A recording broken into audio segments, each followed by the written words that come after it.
Maafisa wa upelelezi wa makosa ya jinai DCI katika eneo bunge la Gembe Kusini, kaunti ya Meru, anamsaka Samuel Murithi, mwanaume anayedaiwa kumuua mkewe kwa kumkatakata kwa panga na mwili wake kupatikana chini ya mtaro wa kupitisha maji taka.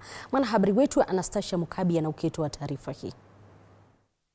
Maafisa wa upelelezi wa makosa ya jinai wanaendeleza uchunguzi wao wakimsaka Samuel Murithi kufuatia kifo cha mkewe Catherine Kanerio, mwanamke mwenye umri wa miaka 45 aliyeuawa kwa kukatwa shingo kwa kisu katika kijiji cha Irimba, kaunti ya Meru. Sasa hivi tuko katika harakati za kutafuta huyu mwanaume ili aweze atuelezee nini kiliendelea, na ndio sheria pia iweze kuchukua mkondo wake. Kulingana na walioshuhudia, wanasema kuwa Catherine alionekana mara ya mwisho akielekea nyumbani na mmewe huku wakizozana.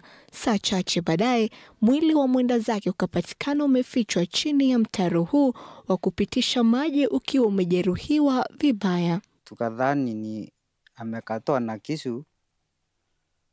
Bila tumeweza kumwaya tukampeleka hospitalini.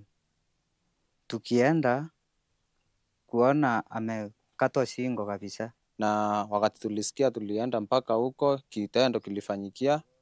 Tukaenda tukakuta kweli vyenye inasemekana ndivyo amefanya, amemkata shingo kabisa. Naibu chifu wa Irimba Samuel Kabiria amedhibitisha kuwa wawili hao waliripotiwa na mama ya mwenda zake kuwa wamekuwa wakigombezana, na baada ya kujadiliana na wapenzi hao, Samuel aliapa kujirekebisha kabla ya kisa hicho kushuhudiwa. Hata kwa mama mzazi ameniripotia wamekuwa na dispute.